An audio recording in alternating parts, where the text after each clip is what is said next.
6, 5, 4, 3, 2, 1. Muy buenos días, estimados amigos de Oxígeno y Herbol.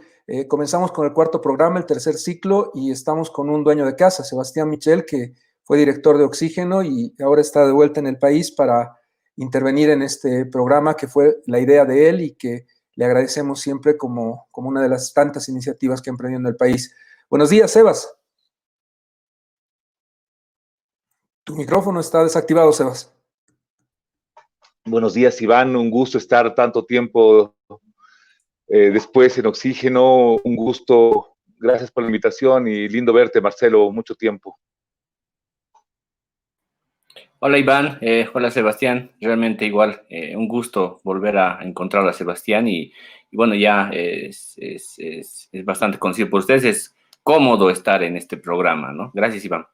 Sí, esa es la idea, que vamos a comenzar con una introducción y luego empezamos a hablar entre todos para interrumpirnos cuando haga falta y no vamos a hacer un diálogo académico, por más que esté nuestro académico estrella, Marcelo Arequipa. Vamos a tratar de tocar todos los puntos de la realidad. Lo que decíamos en el anterior programa es que esta dicotomía entre fraude y golpe necesita algunas aclaraciones. Y voy a entrar en el ámbito jurídico para comenzar con la introducción. Cuando se habla de un fraude, tiene que haber una sentencia con calidad de cosa juzgada. No hay fraude si un juez no lo determina. Ni yo voy a decir que no hay fraude, ni Marcelo, ni Sebastián van a tener que ser los jueces que lo digan. Lo mismo con un golpe de Estado. Es decir, ¿eso implica que no debatamos como sociedad? Por supuesto que no. Tenemos que debatir y tenemos que entender qué es lo que ha pasado en ese tiempo, pero va a tener calidad de verdad jurídica al menos cuando tengamos una sentencia, en los dos puntos, porque tanto un golpe como un fraude son un delito y tiene que ser un juez penal y luego el Tribunal Supremo al final el que digan que ha existido ese elemento.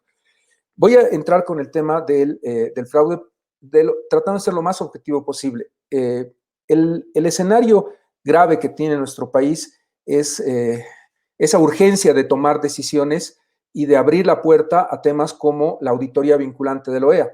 Una auditoría vinculante de la OEA no está prevista en nuestra Constitución, creo que es inconstitucional, pero es lo que ha dado pie a esto, porque ese concepto que le ha cedido soberanía a alguien que está por fuera del Estado boliviano tiene en estos momentos una fuerza que les diría de posverdad, de fake news o de una fuerza vinculante tan grande que ya no admite discusión. La OEA lo dijo y por lo tanto no podemos debatir, cuando no es así.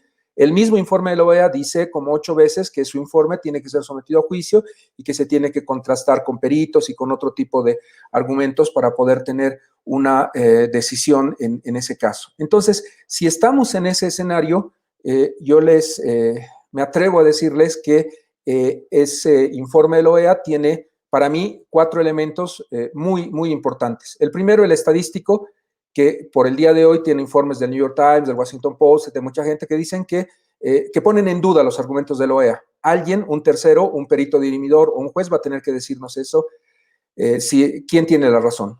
Lo informático, lo mismo. Hay ethical hacking, hay Marcel Guzmán de Rojas, uno de nuestros mejores informáticos que hablan sobre el tema, y hay también otras pericias de gente que ha intervenido. No voy a nombrar a todos ellos, pues son muchos. Nadie nos ha dicho cuál es la verdad, pero hay una sola verdad. ¿Se manipuló el sistema y eso alteró el cómputo de votos? ¿O simplemente es un mal protocolo en el manejo del TREP, en el sistema? Esa respuesta nos la tienen que dar un experto en informática. El tercer elemento que me parece que es fundamental y destruye los dos anteriores es ver esas 30,000 actas, esas más de 30,000 actas que ya las podemos ver. No las podíamos ver el día de la elección y por eso era necesario el TREP. Pero ya hemos tenido 7 meses para revisar cada una de las actas y ya tenemos certeza de que esas 226 actas que la OEA dice que están falsificadas, no están falsificadas, porque resulta que esas personas ya han dado su versión. Me refiero al presidente de la mesa, a los jurados, a los delegados, que dicen la letra es igual entre el acta 1 y el acta 2 porque la ha llenado el notario, porque la ha llenado la persona que tenga mejor caligrafía del recinto, y eso es algo muy común en nuestra área rural de Bolivia. Y el último elemento que pongo sobre el tema del fraude es el elemento constitucional. ¿Puede haber 9 juicios sobre el mismo hecho? 10 juicios sobre el mismo hecho, 9 en cada departamento y uno más acá, iniciado por Carlos Mesa contra contra los expresidentes y exministros de Estado. puede haber ese tema, que a 10 juicios por el mismo hecho, la Constitución dice que no puede haber eso. ¿Por qué motivo? Porque puede haber contradicción de las sentencias. Un hecho, un juicio. Entonces, en algún momento van a tener que acumularse todos estos juicios y va a tener que ser la jurisdicción mayor la que defina dónde se dicta la sentencia. Evo Morales es la jurisdicción mayor, esto va a terminar en un juicio de responsabilidades. Me estoy alargando, pero con esto termino. El golpe de Estado, por otro lado, tiene una característica. Si la sucesión y el artículo 169, Janine, presidenta, es válido. Yo les voy a hablar en términos estrictamente jurídicos. Yo tengo que hay una renuncia el 10 de noviembre de Evo Morales a las 6:20. Tengo otra renuncia de Álvaro García Linera, que es un poquito antes, 17:50. Entonces ahí hay una primera contradicción, renunció el vice antes que el presidente. Pero bueno, hay cartas, están con el sello y ellos han renunciado en la tarde del 10 de noviembre. En la mañana de ese día había renunciado ya Víctor Borda. Su hermano estaba siendo a punto de ser linchado en una plaza en Potosí, su casa estaba quemada y él renunció en Unitel a las 13:43. ¿No teníamos presidente de diputados entonces? Mentira, la presidenta en ese momento, 13:44, era Susana Rivero. Y Adriana Salvatierra renuncia inmediatamente después que los dos, que Evo y Álvaro, también por un canal de televisión, alrededor 2 minutos después de que entra la renuncia de Evo. 2, 3 minutos hace una llamada y sale en un canal de televisión renunciando. ¿Esas renuncias por televisión son válidas? Legalmente no, porque la ley de organizaciones políticas, la ley de partidos políticos, la ley de acoso y violencia política contra la mujer dicen expresamente que tienes que renunciar con copia al Tribunal Electoral por escrito de manera libre, voluntaria. Esto no ha ocurrido, en mi criterio, porque no han habido esas condiciones. Yo no he visto nunca la renuncia escrita de Adriana Salvatierra. Si alguien me la muestra, retiro lo que estoy diciendo. Tampoco la de Víctor Borda. Por lo tanto, en un término estrictamente jurídico, y asumiendo que son válidas las renuncias de Víctor Borda en la mañana y también la renuncia de Adriana Salvatierra en la noche,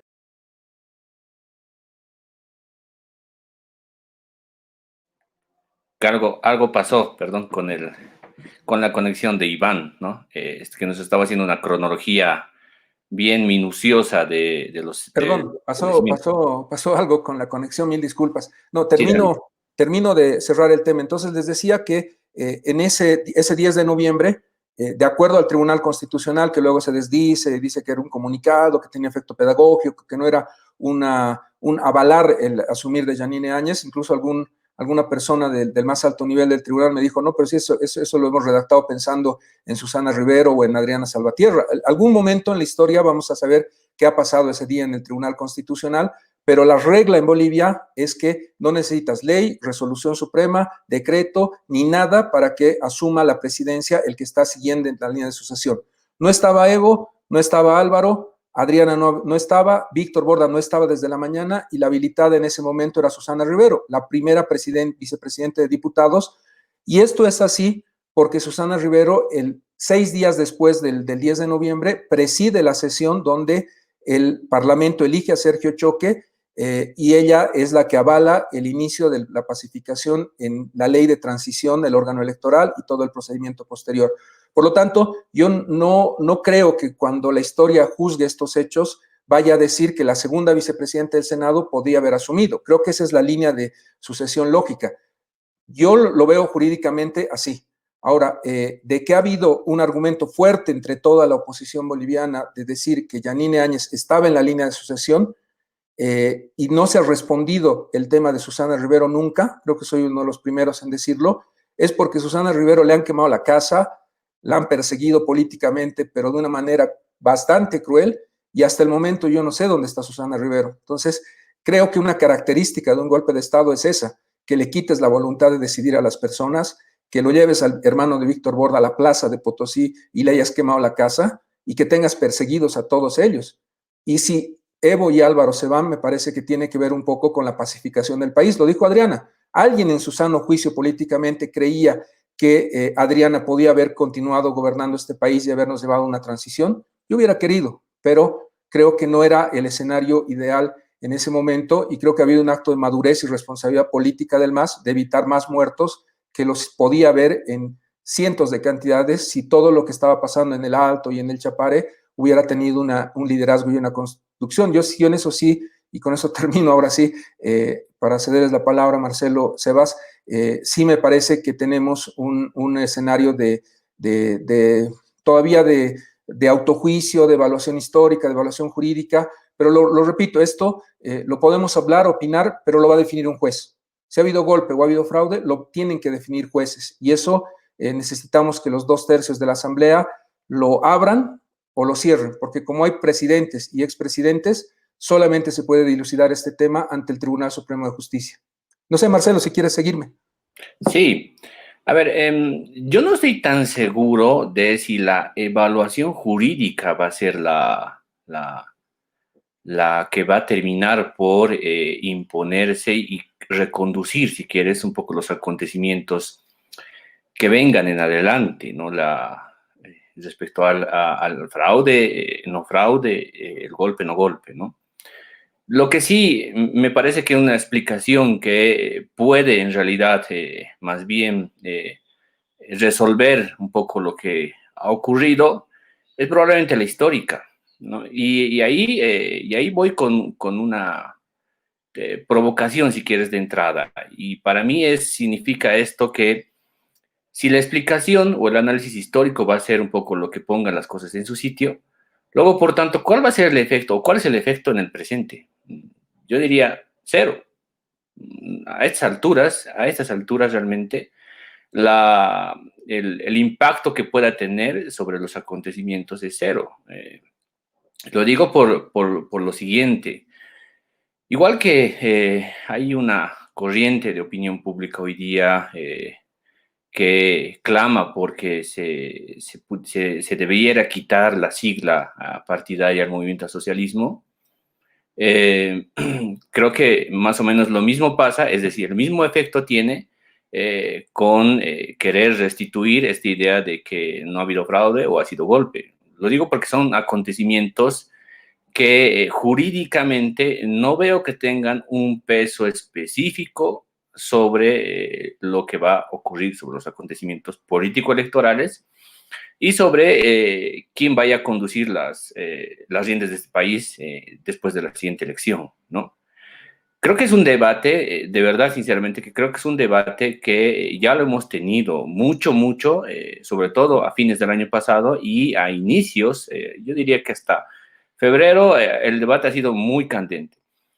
El momento en el cual vuelve a resucitar el asunto del fraude no fraude es hace unas semanas atrás, cuando el New York Times saca un artículo y ahí se evidencia, digamos, algunas argumentaciones provocadoras, digo yo, porque otra vez, en el terreno práctico, y ahí me voy por eso en términos políticos, ya en términos político-electorales, ¿cuánto realmente al movimiento al socialismo le conviene seguir hablando de esas cosas, por ejemplo? ¿Cuánto?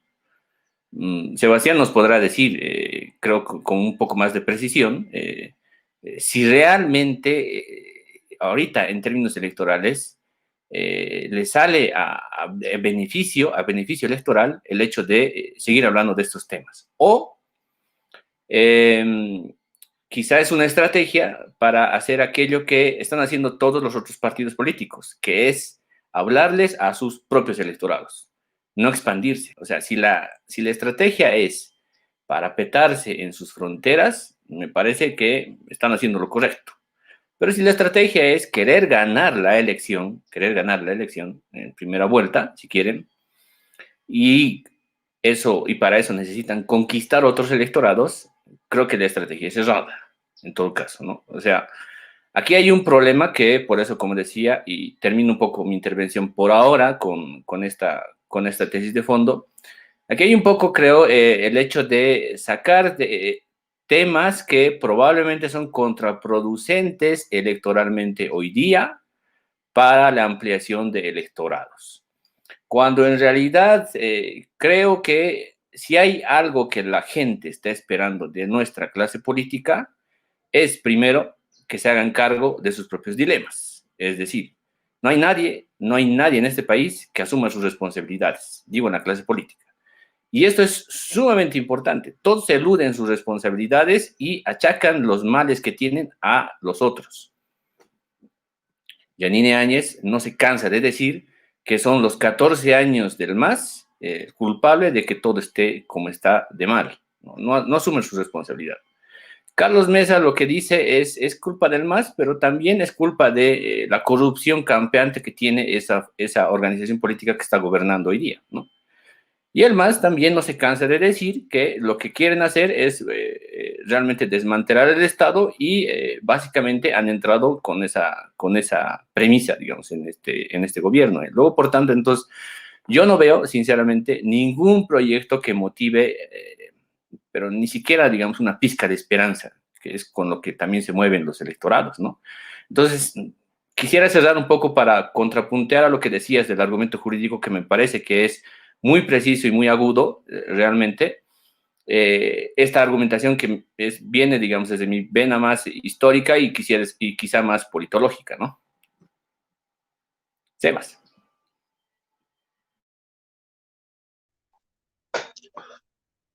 Yo en gran medida coincido con ambos, y en un programa eso es malo, porque es lindo disentir. Pero yo a la argumentación jurídica de Iván, que es precisa, hay que ponerle algunos elementos previos al momento de las renuncias para ver si después de la renuncia hay o no hay elementos jurídicos para ver si la sucesión era constitucional o no. Yo creo que es importante siempre tocar la historia, no importa si es un momento conveniente o no conveniente en la elección. Y porque esa historia está dañando la convivencia entre bolivianos. El que exista gente que sabe que no ha hecho fraude y se lo acuse y se lo denigre permanentemente, eso no ha pasado. Para esa gente es importante la verdad histórica. Y para mucha gente que cree que ha habido fraude, es importante que se demuestre qué ha pasado para que viva tranquilo, para que sepa si ha habido o no ha habido fraude. Pero yo creo que hay cosas que son reales y hay que armarlas, ¿no? El primer elemento tiene que ver con la negativa de reconocimiento del Estado que tiene Macho 10 días antes de la elección. 10 de octubre, él ya anuncia que él no va a reconocer ningún resultado que dé ganador a Evo Morales, de que es un resultado fraudulento. Ya comienza a hablar de fraude. Moviliza Santa Cruz y comienza un paro. ¿No? Un paro en el que pide tres cosas. Uno, que se inhabilite a Evo Morales. Dos, que renuncie todo el órgano electoral a 10 días de la elección. Y tres, de que esa elección no sea efectiva. Y convoca un paro general. Yo no soy muy afín a estos tipos de sedición, porque atentan a tu capacidad crítica al Estado, a las decisiones, en fin. Pero eso era claramente un delito de sedición. Pero enmarcado en un escenario de Estado de Derecho, de democracia, es importante la tolerancia. Pero él ya plantea un desconocimiento a las instituciones democráticas y plantea un desconocimiento a un proceso electoral. Segundo elemento, 3 días después ya circulan encuestas en las que se había puesto a la mitad de la población la idea de que iba a haber fraude, o sea, la gente tiene una predisposición. Y el día de elección ocurren algunos hechos importantes que tienen que ver con lo que nos comentaba ya Iván. Siempre es importante aclarar qué pasó esos días, porque no es bueno dejar estas cosas sueltas. Y si tú dices qué pasó ese día, es importante empezar a preguntar a la gente. Yo me he dado un poco ese trabajo, fui a preguntar a la gente y 3 días antes de la elección, el Tribunal Electoral, el TREP, que estaba a cargo de un vocal, de Antonio Costas, pero también del Departamento de Informática, anuncia que iban a darse resultados hasta el 85%, más o menos a las 8 de la noche.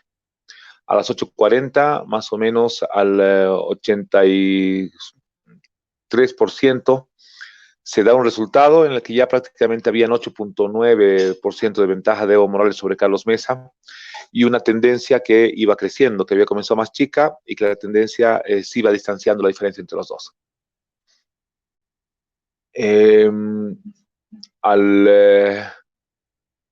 Inmediatamente después de esta información, el señor Guzmán de Rojas, propietario de Neotec, gerente de Neotec, que estaba a cargo del TREP, una persona muy cercana a Carlos Mesa, comienza a trabajar y inmediatamente la otra empresa que había sido contratada, Ethical Hacking, donde gerente el señor Andrade, amigo muy cercano a Jorge Quiroga, un poco para que vean que no era dos empresas que se eligió en la Confederación del Chapare, en las 6 federaciones, anuncia que el sistema había sido hackeado. ¿Qué significa? Que una computadora no identificada estaba subiendo datos. En ese momento, alguna gente de la sala de vocales del órgano electoral decide suspender el TREP porque hay un informe oficial de Ethical Hacking de que el sistema ha sido hackeado. Si una empresa que está a cargo para supervisar te dice que el sistema ha sido hackeado, obviamente tú paras eso, no puedes seguir dando información en una elección tan complicada cuando una empresa dice que el sistema ha sido hackeado. Se para eso y ahí comienza una gran susceptibilidad. Cuando se le pregunta a Neotec qué había pasado, Neotec aclara, no es un hackeo, soy yo mismo que tengo, no sé, 5, 10, 15, 20 computadoras y una de ellas se me daña. Entonces yo reemplazo esa computadora por una exactamente igual, obviamente otro código, otra fuente, pero sube. Y lo que esa máquina ha subido, dice él, es exactamente lo mismo, lo que tenía que haber subido la anterior. No se ha alterado votos, no se ha alterado la voluntad popular, no se ha cambiado datos, no se ha hecho absolutamente nada. Primero porque no serviría hacerlo, porque el TREP no tiene ninguna validez oficial. Y segundo, es un tema de seguimiento y de verificación y de conteo rápido. A diferencia del conteo oficial, que nunca se paró, que siempre estuvo el observador de la OEA y que nunca tuvo ninguna observación. De hecho, el informe oficial de la OEA no lo toca siquiera, porque saben que el informe oficial no tiene ningún problema. Y ahí está uno de los importantes y con más experimentados observadores de la OEA en el tema informáticos, Alex Bravo, que está permanentemente sentado verificando el proceso, el funcionamiento del conteo oficial. Entonces, separemos dos cosas. El conteo oficial, que no tuvo ningún problema y es el que vale, del TREP, que es solamente un tema informativo y de tranquilidad y de control. Y el TREP se para a partir de una denuncia del señor Andrade, que después se vuelve testigo, y dos, de una, cuando se aclara, es que el señor Guzmán de Rojas ha decidido reemplazar una de las computadoras para subir información al servidor. Ese es el primer punto de la OEA. El segundo punto de la OEA es que al segundo día, al tercer día, comienza un mecanismo extraño, sobre todo en Potosí, en La Paz, empiezan a quemar, lo primero en Potosí, la oficina del órgano electoral departamental. Que es muy difícil quemar una institución, una entidad, una casa. O sea, en La Paz, tú para prender una parrillada necesitas grandes esfuerzos con gasolina, papel y carbón. No es fácil que arda una casa. Es gente muy experimentada, es gente que está acostumbrada a operativos muy raros. No son ciudadanos molestos los que hacen esto. Pero también comienza una persecución a autos que trasladaban las ánforas y en lo que se llama cadena de custodia del material electoral. Y el bien más preciado en la cadena de custodia son actas.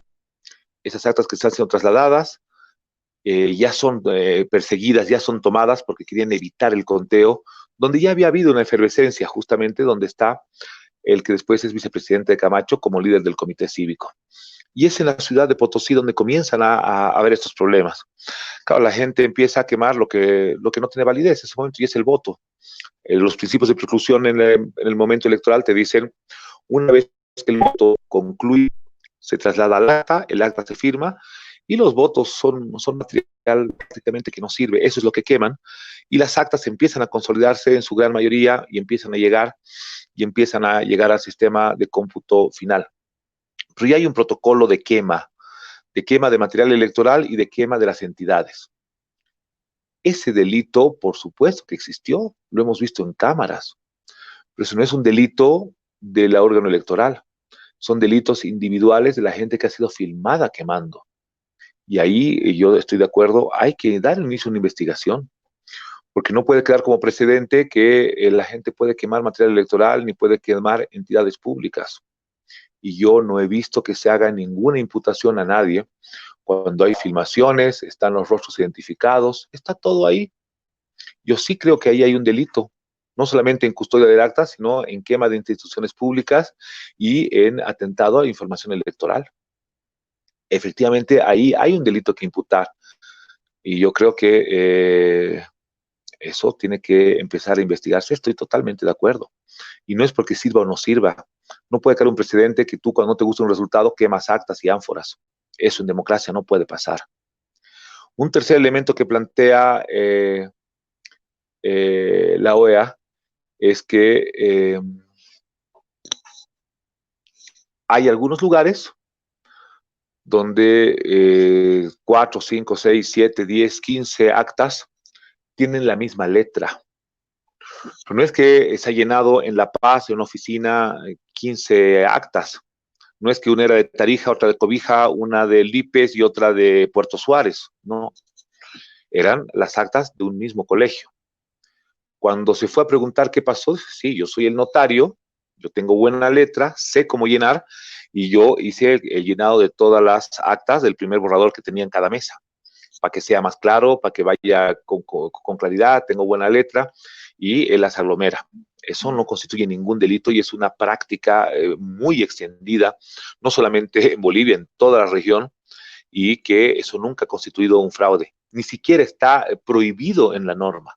Ni siquiera está prohibido en la norma, porque se entiende que es natural que alguien que tenga buena letra llene todo eso. Pero decidieron ponerlo como una observación para que no sea un solo punto, sino 3.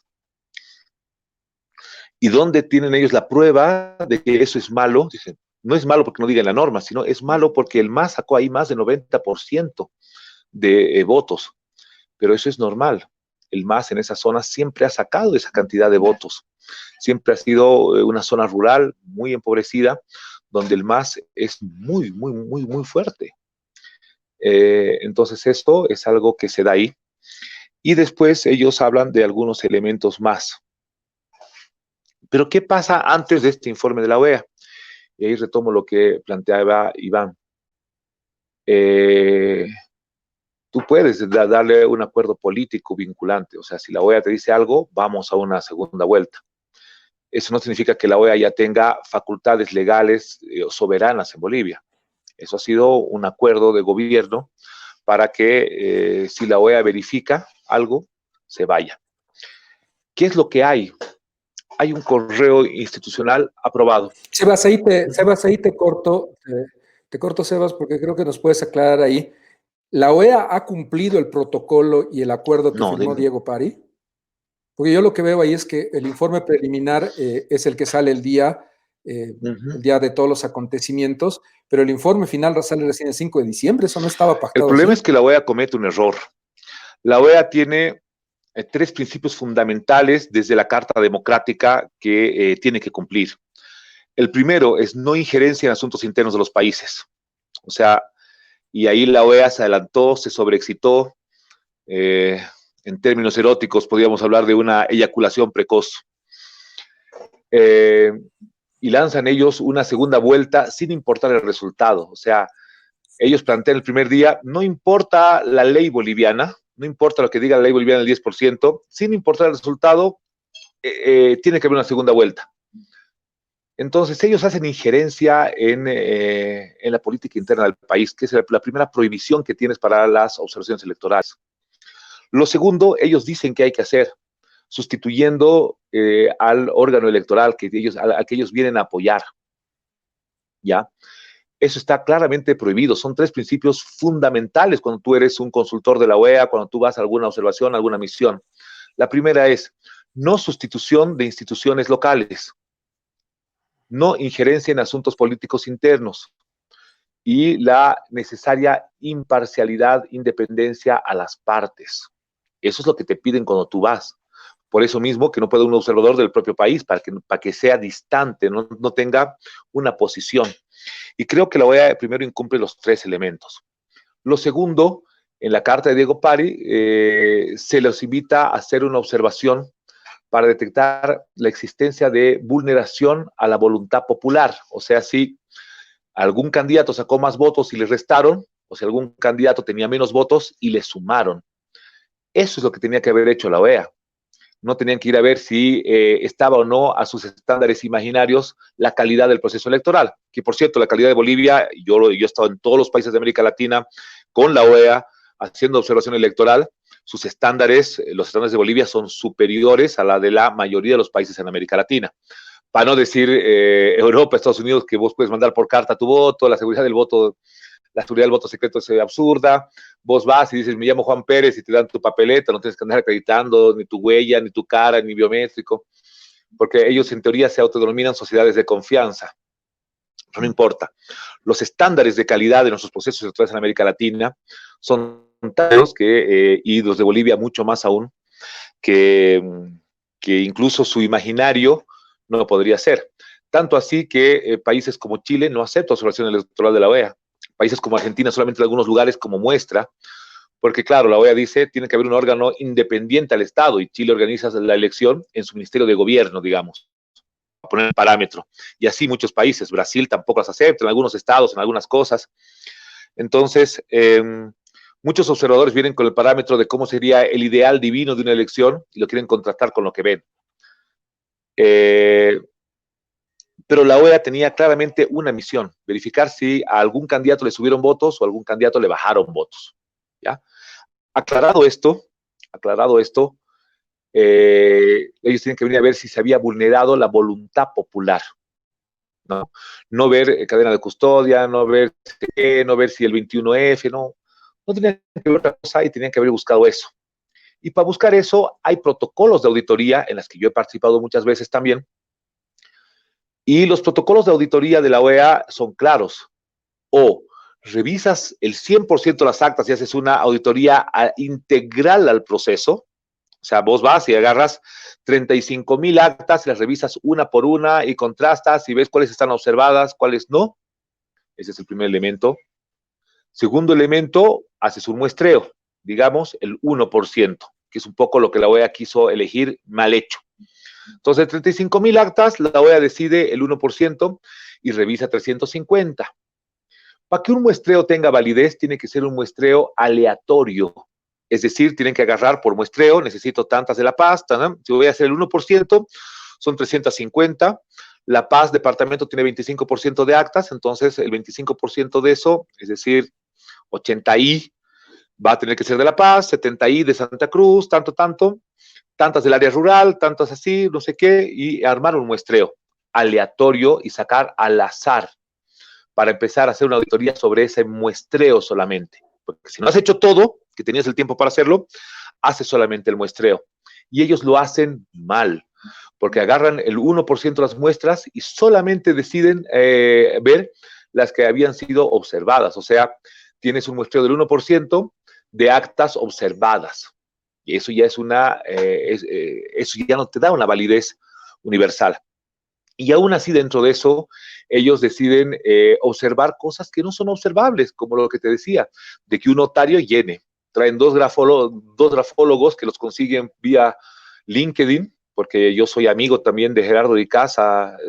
Bueno, no hemos vuelto a hablar este último año, pero teníamos una relación fluida, permanente, y yo veo cómo él en su LinkedIn plantea que dos grafólogos, o sea, 2-3 días antes de llegar a la misión, 4 días antes de llegar a la misión acá, plantea, ¿alguien tiene algún amigo grafólogo? O sea, no son peritos avalados por la OEA, acreditados, nada. Alguien, chicos, alguien tiene algún amigo grafólogo que me acompañe a Bolivia. Una cosa así de irresponsable ha sido la cosa. Pero es la OEA, ¿no? Sí, sí, pero ahí no se garantizó ningún tipo de protocolo serio para la auditoría. ¿Qué es lo que pasa además de eso? Pasa que llegan y certifican que en esas actas hay problemas y la prueba es de que el MAS sacó 90%. O sea, nunca han encontrado otra cosa que no sea cierta. Y Sebas, ahí te sobre corto eso gira todo. sobre esas actas. Si la OEA decía que esa acta está fraguada, la OEA que ha tenido la capacidad y todos los recursos del gobierno de Bolivia para ir a cada departamento, pese a que había conflictos, ¿le ha preguntado al presidente Mesa por qué había ocurrido eso? ¿Le ha preguntado a algún jurado o algún delegado lo que había pasado con esas actas? ¿Por qué tenían ese problema? Si la OEA no lo ha hecho en esos días, en estos 7 meses, ¿algún fiscal se le ha ocurrido ir a preguntarle al que ha llenado esa acta, presidente de mesa, jurado o delegado, por qué era el mismo tipo de letra? No, no creo, no creo. Lo sabían, por eso si tú ves el informe en general, no te plantea ninguna mala fe. Lo que plantea la mala fe al final es, o sea, claro, a ver, ¿qué plantea el informe? Te plantea cosas imaginarias de chicos buenos que quieren, eso debía haber sido así, ¿por qué no ha sido así? Eso hay que poner en el informe. Pero donde se pone la mala fe es en dos momentos.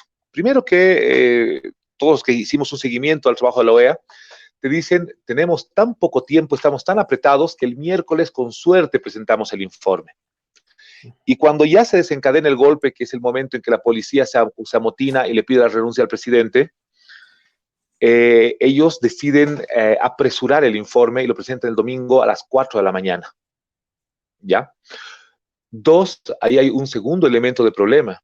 Siempre un informe de la OEA va, acaba el observador, lo firma el jefe de misión, lo pasa a la Dirección de Observación Electoral, la Dirección de Observación Electoral la pasa al secretario general, el secretario general lo pone a consideración de la Asamblea de los Países, la Asamblea Permanente, ahí se da validez, porque la OEA no es pues la voluntad de Almagro, es un sindicato de países que tienen que ellos considerarlo, lo analizan, lo leen y aprueban o rechazan el informe. Esto pasó sin ningún tipo de control de los países, directamente pasó a la difusión del informe. Y una vez que se aprueba en la Asamblea General, la obligación de la OEA es pasarlo al Estado. Es el Estado el que lo recibe y es el Estado el que lo publica.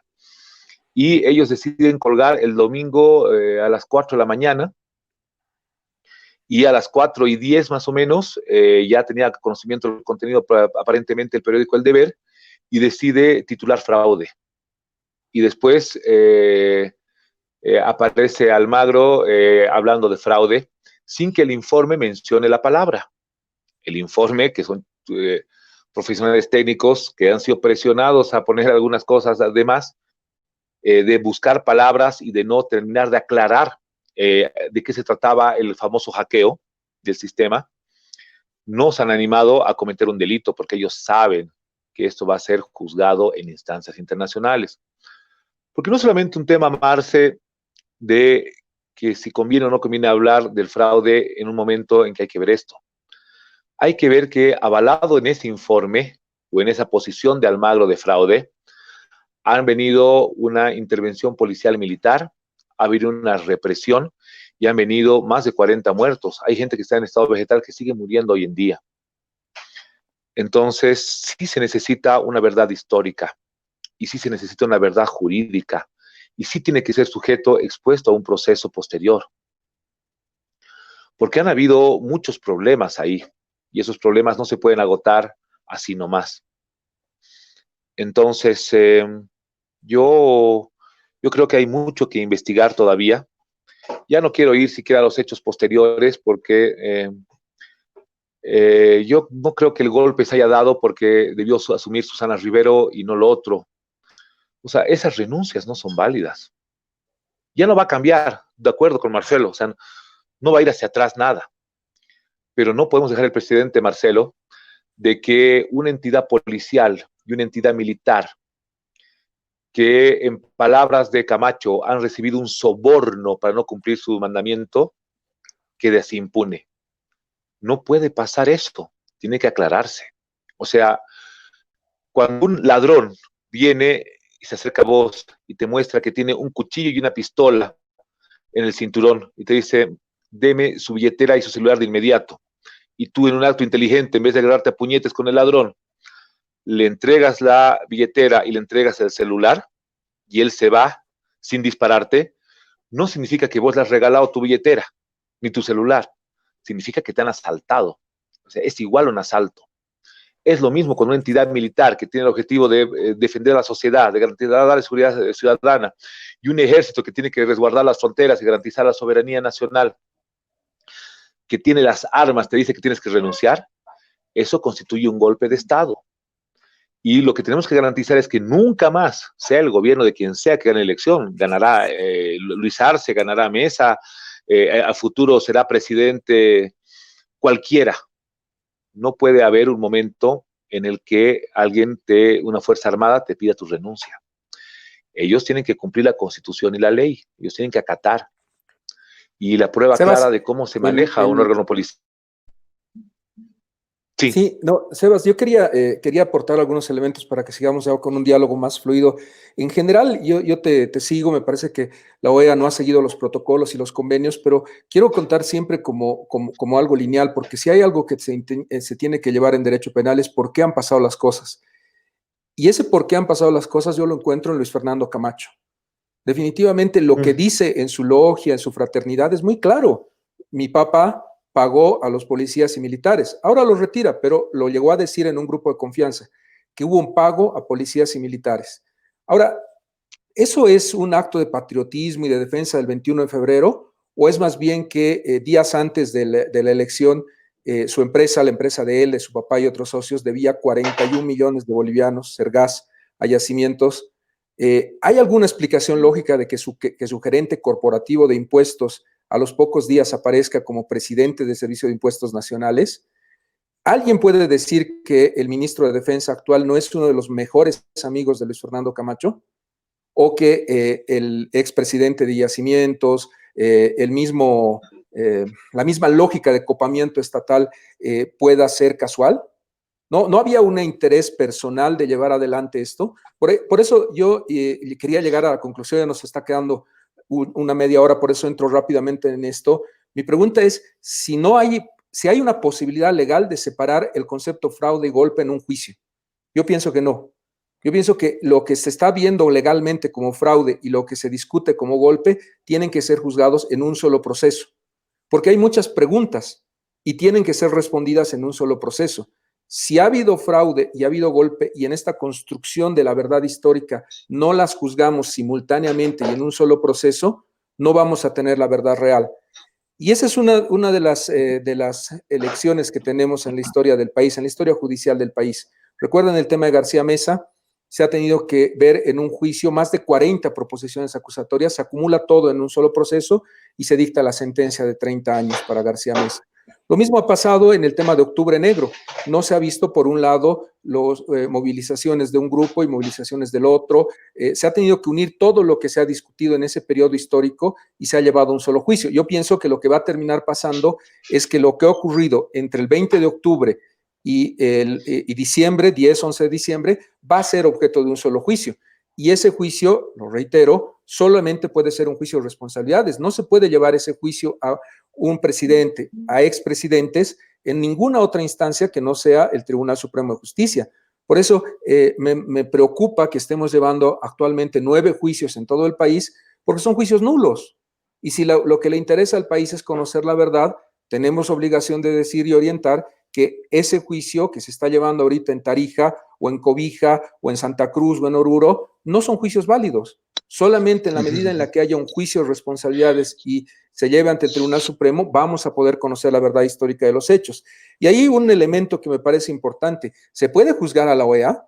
Porque aquí hay una responsabilidad de la OEA por bien o por mal y tienen que estar acá los de la OEA. Y la respuesta es no, Almagro tiene inmunidad. No. En Bolivia no lo podemos juzgar, pero definitivamente yo me pregunto qué estará pensando el diputado de la circunscripción 24 de Cochabamba, que ha ganado por el 94% de los votos de su circunscripción. porque ese señor no está ejerciendo su derecho político de ejercer como diputado. Se han violado definitivamente los derechos humanos y ese señor puede llevar su caso ante la Comisión Interamericana o ante la Corte o ante el Comité de Naciones Unidas. Es decir, hay muchos cabos sueltos en esta lógica y estamos llevando el proceso mal. No voy a entrar a detenerme, pero sí tengo la obligación de contestar que el día de la elección, se han dado muchos mitos, se ha construido mucha posverdad y ha habido muchos fake news. No hay en este momento, y les reto a cualquiera que me pueda decir, qué muerto ha votado. Cuando Carlos Valverde y muchas personas han ido diciéndole al país que los muertos habían votado y no hay un muerto que esté en el juicio en 7 meses. No hay, no existe. Quemar las papeletas, filmar las papeletas, no tiene ningún efecto jurídico. Señores, las actas son las que valen en una elección. Entonces, estas fake news, la posverdad y todo lo que se está discutiendo me llevan a mí a una conclusión. Necesitamos un juicio. O sea, te sigo, Marcelo. Me parece que aquí no vamos a convencer a ningún grupo. Hay gente que está convencida de que hubo golpe, otros que no, que fraude, que no. ¿Le van a creer al juez? ¿Le van a creer al Tribunal Supremo cuando se dicte la sentencia? Mira, yo creo que no. Lamentablemente no. Por eso esta herida histórica del país a veces se resuelve con comisiones de la verdad, se resuelve en las ánforas, se resuelve el 6 de noviembre, pero definitivamente creo que es algo que tenemos que empezar a construir en el país de ir a la institución correcta. No le vamos a preguntar a los militares cómo se combate el coronavirus. Tenemos que preguntarle a los médicos y a los científicos. Lo mismo, no le pueden preguntar a nadie que no sea un juez si ha habido fraude o ha habido golpe. Y esa es un poco la orientación. Estamos haciendo malas cosas otra vez. No puede ser un juez cautelar y un fiscal normal el que juzgue estos temas. Son de tal entidad y de tal gravedad que solamente si la Corte Suprema, el Tribunal Supremo en su sala plena los juzga, vamos a tener la sentencia equivalente a García Mesa o Sánchez de Lozada. Por el momento, el país está yendo camino a un juicio nulo. Y los que quieren justicia de ambos bandos se van a enfrentar con un chasco, pero terrible, porque no son los jueces competentes los que están juzgando. 6, 7 meses que no se ha hecho nada para buscar esa verdad histórica. Yo creo que es momento de reconducir lo que está pasando. Pero si me permiten, para, digamos, sumar algunos cabos sueltos a esta herida histórica que decías, Iván, y que Sebastián también la comenta. A ver, los cabos sueltos para mí comienza, o la herida histórica comienza a abrirse, para mí, después del referéndum del 2016. Nos guste o no nos guste, ahí hay un efecto que política e institucionalmente va a determinar la historia del país, de lo que tenemos hoy día. ¿Por qué digo esto? Después del 2016 tienes el resultado que tienes desfavorable al movimiento al socialismo, pero luego empieza a activarse una suerte de movimiento jurídico, pero yo diría muy censurable de parte del movimiento al socialismo a día de hoy, porque lo que se hace es implementar esta suerte de salida jurídica por vía de un fallo, ¿no es cierto? Un fallo que lo habilita a Evo Morales para ser candidato. Pero no es solamente eso. Tienes ahí otros elementos más que van a sumar, lo que es el relato del fraude, el relato de unas elecciones que no deberían ser. Lo digo esto porque luego ustedes han hecho muy bien la precisión sobre lo que hace Camacho, que es realmente, digamos, un comportamiento muy poco democrático y muy ceñido más bien a la idea del golpe, ¿sí? Pero tienes después, entonces vuelvo al 2016, tienes después del 2016 el fallo. Después del fallo, unos días después del fallo, tienes las elecciones judiciales. Elecciones judiciales que, para mi gusto, creo que el gobierno en ese momento pensaba que la catarsis por estar en contra del fallo iba a destilarse ahí en esas elecciones judiciales. Nada de eso ocurrió, porque un par de semanas después tienes la proposición del proyecto de ley del Código del Sistema Penal. Ya sabemos lo que ocurre después con la activación de los médicos y la activación de sectores sociales, sobre todo urbanos, que protestan. O sea, revive otra vez 2016. Otra vez esas protestas que se habían apagado en 2017 reviven. Pero también tienes la selección de vocales del órgano electoral. La señora Choque, el señor Costas y todos esos señores que estaban administrando el proceso electoral de octubre del año pasado.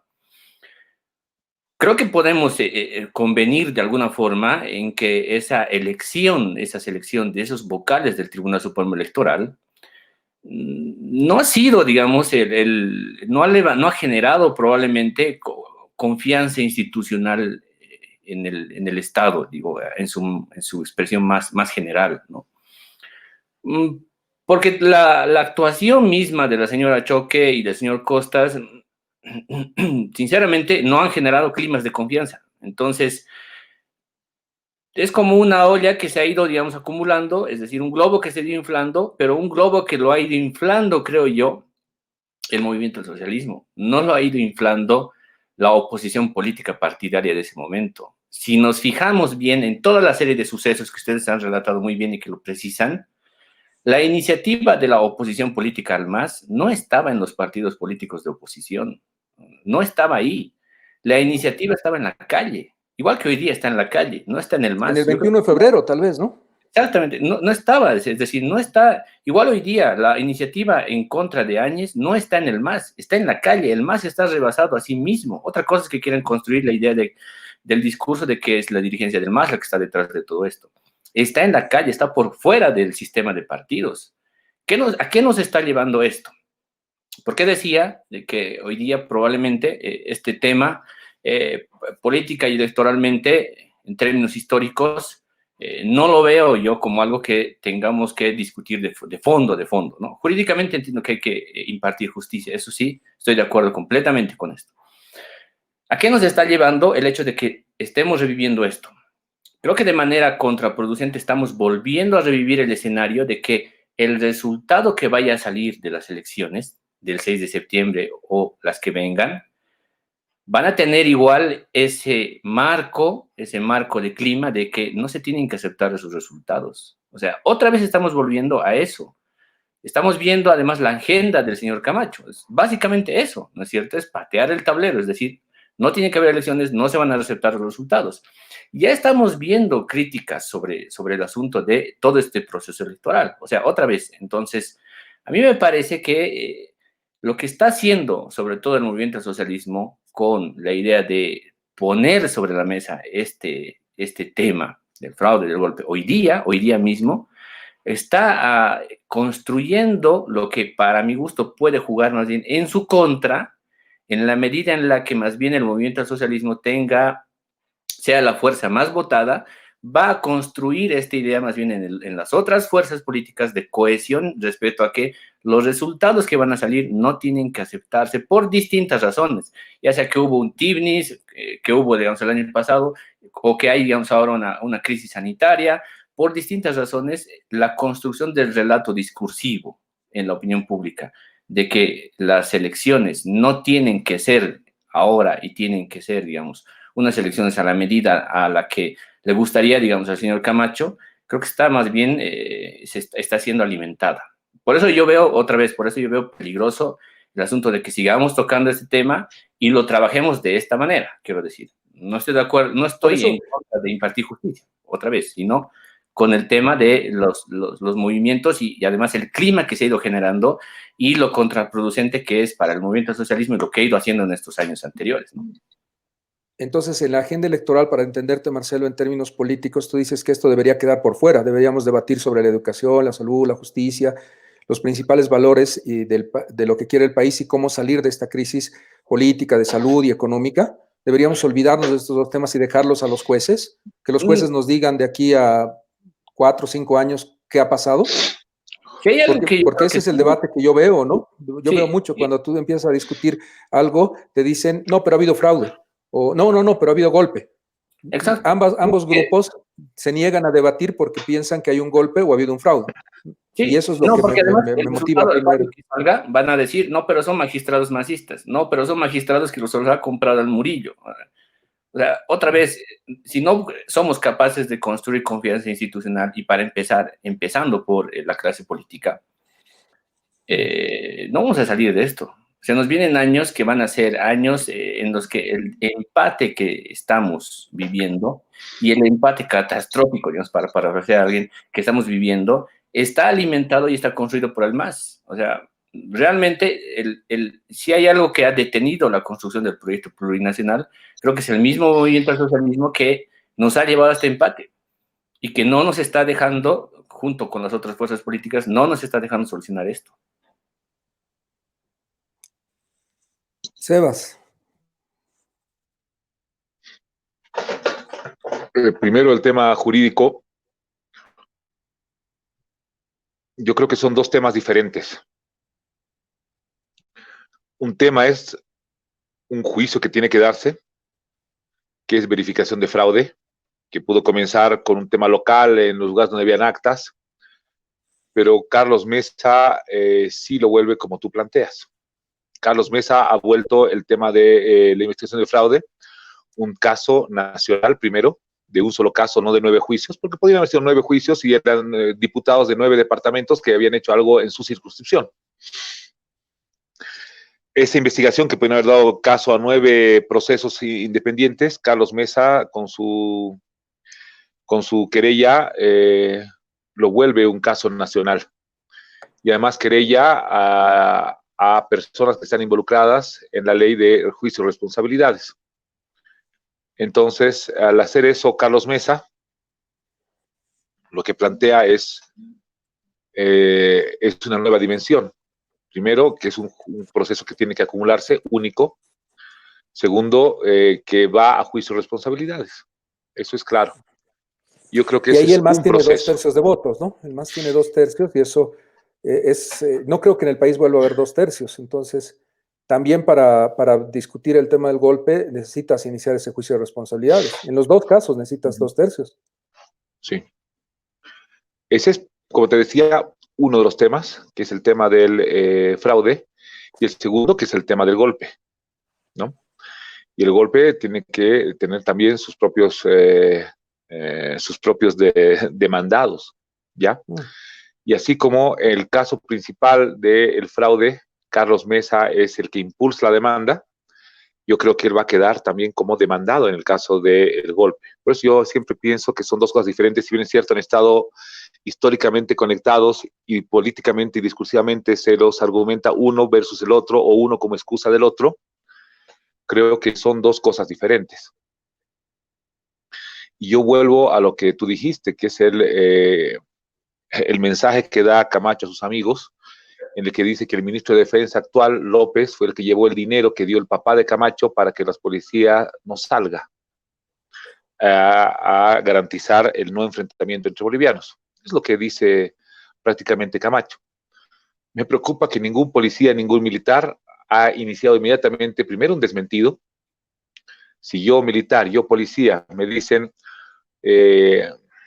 Sebastián Michel recibió plata para no salir y no evitar el enfrentamiento entre bolivianos, yo voy y digo, mentira, yo hice esto, yo cumplí mi deber así, así, así, y jamás recibí plata. Pero ahí ha habido un silencio total de Calderón, que era comandante de la policía, que no lo dice directamente Camacho, pero cuando dice entregó plata a la policía a los militares, es Calderón. Es Terceros, es Calimán. Ellos debieron haber salido a decir desesperados, oye, yo jamás recibí plata, ese tipo está loco. Pero eso nunca ocurrió. Es el primer elemento, por eso creo que ahí comienza el otro proceso de golpe, y el tema del fraude tiene unas consecuencias que pueden ser de civiles hasta políticas, pero el tema golpe, que es otro delito, tiene muertes. Entonces yo dejaría que son dos cosas diferentes, porque esas muertes son producto de un decreto también. Tiene que ver con cómo asume Áñez, ahí sí tiene que ver con cómo asume, qué tan legal es su proclamación, qué tan constitucional es y qué tanto influye en esas muertes el decreto que han firmado, en el que eximen de responsabilidad a la policía y al ejército, asumiendo para ellos. Obviamente el ejército hoy se da cuenta que no sirve de nada. No un decreto te va a eximir y te va, no, a mí, yo tengo un decreto, por eso podía matar. Un decreto no te permite matar. No va encima de la Constitución. Entonces, a esas 3, 4 personas que están involucradas, Yo no creo que haya un problema institucional con el ejército ni un problema con la policía. Yo creo que son 4 tipos que van a tener que pagar ahí sus responsabilidades individuales. Yo me animaría a plantear básicamente 5 personas. 1, Calderón. 2, Calimán. 3, terceros. 4, el que está a cargo de toda la policía, que es un ministro de gobierno. Y 5, el que está a cargo de las Fuerzas Armadas, que es un ministro de defensa. Yo diría que esas muertes van a acabar en esas 5 personas, no en más. Yo diría que esos son. Pero bueno, caso, eso lo tendrá que Sebas, ver un proceso. un proceso y la decisión política, y lo que dice Marcelo es que deberíamos hacer una tregua. Te quiero seguir, Marcelo. Tú dices que esto ya deberíamos superarlo los bolivianos porque el riesgo que corremos es que las elecciones del próximo año, las elecciones del 6 de septiembre, sean elecciones en las que se desconozca otra vez el resultado. Porque insisto en este tema, ha habido un resultado y yo no veo las actas, porque ese es el otro tema que hay que seguir destruyendo de las fake news y de la posverdad. Si tú me dices que de las 30,000 actas, 1,000 actas son falsificadas, quiero saber cuáles son esas 1,000 actas, quiero verlas, quiero preguntarle al presidente Mesa, quiero preguntarle al jurado por qué están falsificadas. Eso es lo que no tenemos que dejar de perder como criterio de prueba. A un juez no se le va a decir ha habido fraude o ha habido golpe porque yo lo opino y porque me han puesto 100 likes y soy el más popular en Twitter. No, en realidad en un juicio tienes que ir con pruebas. Si hay fraude, tienes que decirme qué porcentaje de actas son las fraudulentas y tenemos que sumar cuántos votos representan esas actas. Yo les cuento un tema. En el Brasil, si el 30% de las actas son anuladas por fraude, porque están irregulares, porque están mal, igual se mantiene la elección con el 70% de las actas limpias. Bien, 30%. Y ahora les hago la pregunta inversa. Si hay una acta falsificada, un acta fraudulenta, ¿se anula la elección? ¿Queda sin efecto? Si me dicen que sí, resulta que en la próxima elección del 6 de septiembre basta que un partido político vaya y haga un fraude horrible en Cobija, en Potosí o no sé dónde, para que se anule toda esa elección. No es sino, tiene que haber, no es ni una ni el 30% de Brasil. Tiene que haber una cantidad de actas que nos digan que son falsificadas, que son fraudulentas para que se anule una elección. Y esa pregunta, que es básica para meter a la cárcel a una persona, no la hemos respondido. No sabemos cuántas actas son las que están cuestionadas. Solamente hay una cifra en el informe de la OEA, 226 actas. Y esas 226 actas tienen una explicación de por qué tienen el mismo tipo de letra. Nadie le ha preguntado al presidente de cada una de esas mesas esta duda que tiene. Yo quiero entrar un poco ya en la fase final de conclusiones y quiero seguir con este debate que plantea Marcelo, que me parece que es el central acá. Yo sé que ese juicio va a tener abogados, vamos a tener un lindo debate dentro de los juicios, va a ser un tema judicial ese, pero lo que está planteado Marcelo para mí es estructural. El 6 de septiembre el país va a aceptar los resultados, porque en esta división de 50-50 que parece que viene desde el 21 de febrero, el que pierde va a patear el tablero, va a quemar ánforas o va a hacer quilombo y no acepta los resultados. Estamos camino a una repetición del 20 de octubre, este 6 de septiembre. ¿Cómo se sale de eso, Marcelo? Me ha quedado clara tu duda y creo que es por ahí que va desde la ciencia política, pero ¿cómo salimos de eso? ¿Cómo evitamos que esto no ocurra? Sí, ¿Cómo evitamos que esto ocurra? Perdón. Muy breve, más bien, para aprovechar, desde luego, que más bien que Sebas está ahora de invitado y queremos escucharlo más bien de mucho tiempo.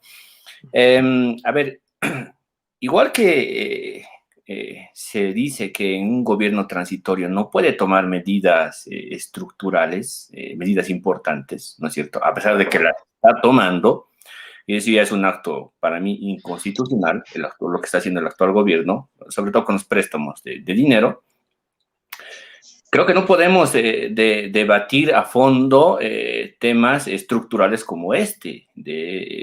No digo que no podamos debatirlos nosotros, no, sino que estoy hablando de que no podemos encarar como país querer solucionar este tema que es estructural. ¿Por qué digo que es estructural? Porque esto hace al sistema judicial. Y tú muy bien sabes, Iván, hay que está pendiente en el país una reforma a todo el sistema judicial, para empezar, ¿no es cierto? Y eso no lo vamos a encarar ahora en estos meses, porque tenemos un gobierno transitorio. Quizá distinta sería la figura si estuviéramos hablando después de ya haberse llevado adelante las elecciones. Ahí yo diría que sí, es una de las tareas prioritarias junto con el tema de la salud y la educación, o la salud primero en realidad, el tema de la justicia. Es sumamente importante que de una vez por todas, político que sea juzgado en ley. No digo que tenga que haber impunidad, sino que tengan que ser juzgados. Todas esas declaraciones que las hemos visto en redes, del señor Camacho en especial, para mí lo que hacen es campear una suerte de impunidad. Y esa suerte de impunidad tiene que detenerse en algún momento. Y eso solamente va a pasar cuando encaremos el siguiente proceso electoral, creo. Nada más. Estimado Sebas.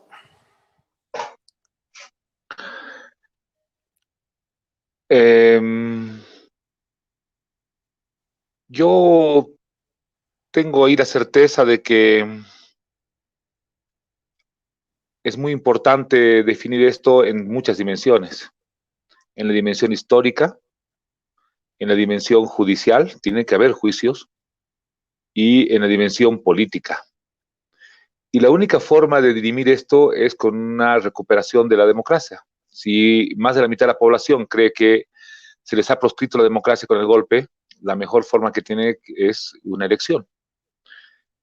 Y ahí va el segundo elemento, porque este deseo de ir adelante con lo que ha pasado en octubre y noviembre es la permanente postergación de los procesos electorales. Hoy necesitamos la democracia porque el gobierno que asume después del golpe no ha sido capaz de dar ninguna solución a una emergencia sanitaria de la magnitud de la que hemos enfrentado. El gobierno que asume después del golpe no ha sido capaz de generar un freno a la crisis económica y al desempleo. El gobierno que asume no ha sido capaz de pacificar, o al menos ha confundido pacificar con reprimir. La pacificación es un reencuentro, es una reconciliación, y permanentemente el mensaje es de lo contrario. Estigmatizar a sectores populares, estigmatizarlos del narcotráfico, de terrorismo, de delincuencia, de sedición, y no está pasando eso. Por eso, para retomar una vida en común como sociedad, necesitamos una elección. O sea, es más fácil recuperar la democracia y con un gobierno, sea el que sea, legítimo, seguir adelante, que seguir manteniendo un gobierno que autoproclama apoyo, que autoproclama salvación, que autoproclama pacificación, pero que en la realidad no está pasando. Es como el mago de Oz, ¿no? O sea, vive atrás de un muro y cree ver una cosa que en la sociedad no está pasando. Y eso es bien complicado. Y no es para nada un dato menor de que tanto Jorge Quiroga, Yanine Áñez, Camacho no quieren una elección. O sea, los actores protagonistas de lo que nosotros hemos demandado como golpe no quieren elección. La han pateado desde noviembre. Ellos podían haber asumido y convocado a los 3 meses una elección. Ya hace una semana para nombrar a Romero y proclamas un proceso electoral. Pero no, lo han llevado para mayo. Luego lo han querido tumbar, lo han llevado para agosto. Lo han llevado para septiembre. El otro día se le salió a Samuel que lo quieren llevar para finales de octubre. Y anteayer ya salió una fecha en gobierno que lo ideal sería noviembre. Y en estos días ya salió Branko Marinkovic y coincidente con Camacho de que lo ideal es una nueva convocatoria, es una nueva elección y que vaya todo junto. Entonces, el deseo de que esto no se resuelva por la vía democrática en el gobierno es evidente. Ellos no quieren que se resuelva. Ellos quieren el statu quo. Ellos piensan que lo van a resolver gobernando por mucho tiempo y por costumbre sin una elección. Ellos creen que lo que les corresponde por haberse movilizado y por haber pagado y sobornando como comandantes es gobernar 5 años sin elección. Están convencidos que moviendo la cosa día a día pueden hacerlo. Anteayer ha sido vergonzoso. No nos han dejado participar en el Mercosur. Y así como no nos dejan participar en el Mercosur, no vamos a tener una presidenta que pueda viajar a una sesión de Naciones Unidas. Tenemos una diplomacia totalmente comprada, una diplomacia poco digna. Hoy vamos a sentir en lo sanitario lo que Bolivia ha votado tan tontamente. Hemos votado cuando México, en un espíritu correcto, plantea que todos los medicamentos y todo material de bioseguridad, toda tecnología para tratar el COVID, sea repartido en el mundo en partes iguales por población, una suerte de coparticipación de los recursos y de los medicamentos, de los avances para combatir la pandemia. Bolivia es un país pobre que no tiene la plata para competir y comprar más caro y concentrar todo para sí. Y hemos votado en contra. Hemos votado a favor de Estados Unidos, que decía que sea el mercado el que regule los medicamentos. Hoy, el único medicamento más o menos aceptado en el mundo por la OMS está siendo totalmente acaparado por Estados Unidos. Bolivia no puede comprar nada porque hemos votado tontamente. Alguien les ha hecho creer que ser diplomático es ponerse un traje más elegante que el que usabas antes y votar como te diga Estados Unidos. No hemos votado con todo el resto del mundo. No hemos votado cuando todo el mundo estaba preocupado por material de bioseguridad que se estaban robando en los puertos, que se desviaban. Alemania compró y Estados Unidos lo desvió en el puerto.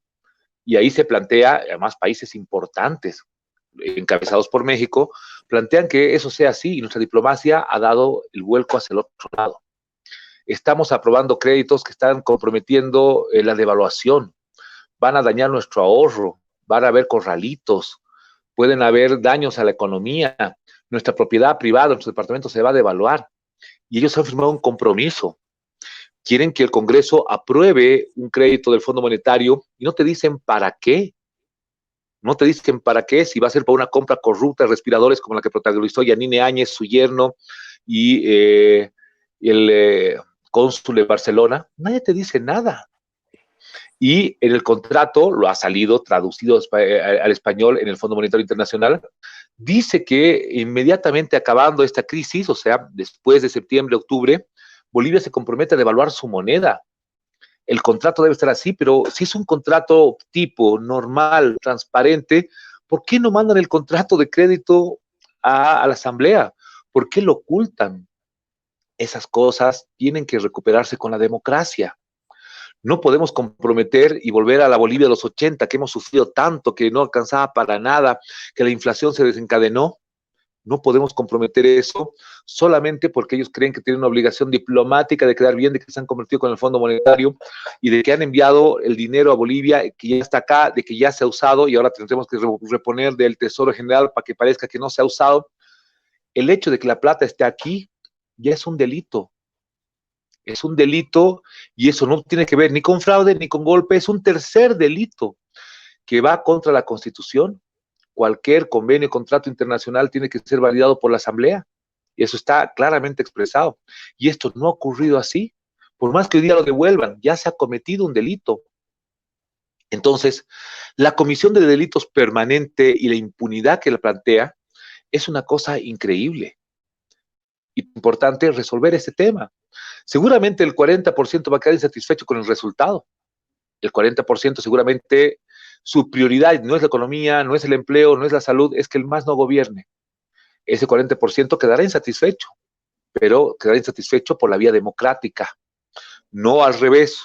Hoy día un 75% cree que más importante que cualquier misión es que se vaya un gobierno que está dañando la economía, la salud, los derechos humanos, la justicia, la libertad de expresión.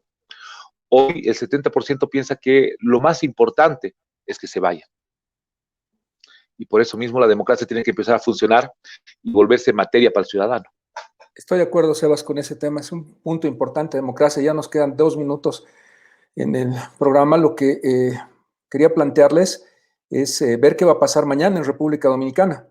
Mañana en República Dominicana tenemos elecciones. Es un país con 10.8 millones de habitantes.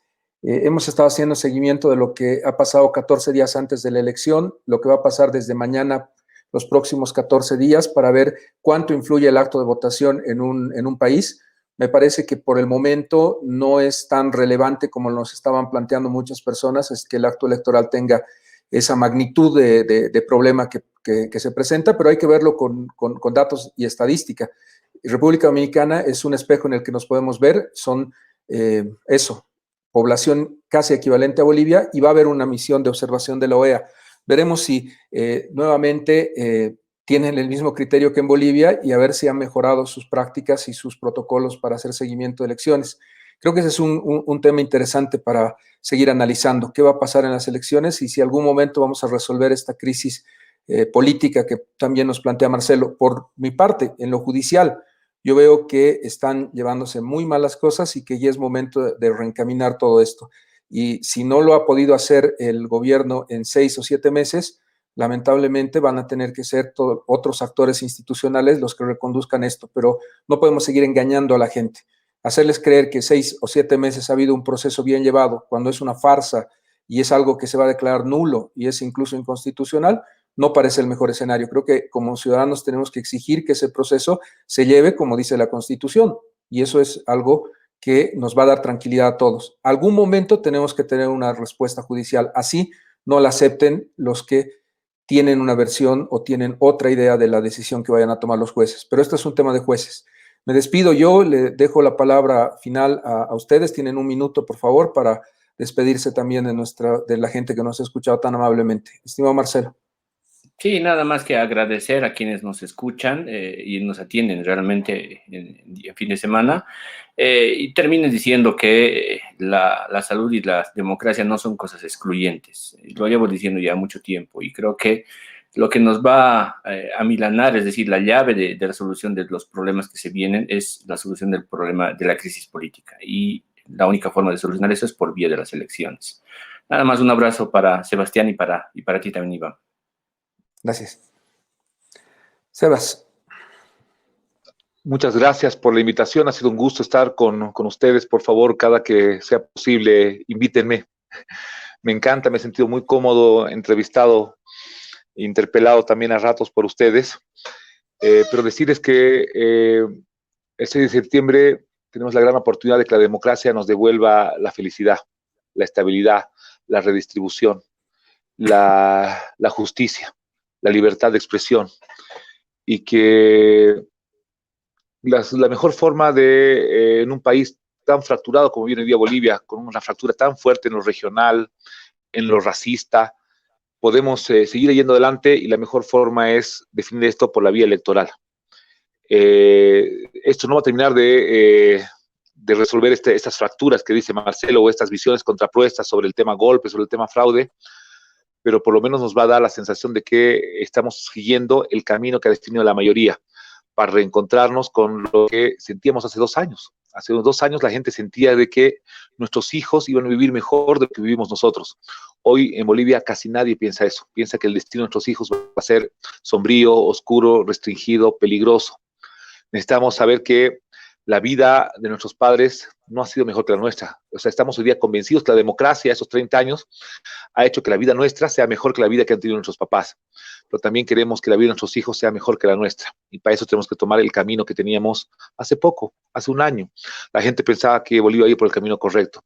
Hoy solamente 12% de la población piensa que Bolivia va en el camino correcto. Gracias, Sebas. Un abrazo. Chao, muchachos. A toda tu audiencia. Saludos. Nos vemos. Chao. Gracias a todos los oyentes y muchas gracias. Nos vemos el próximo sábado. Gracias.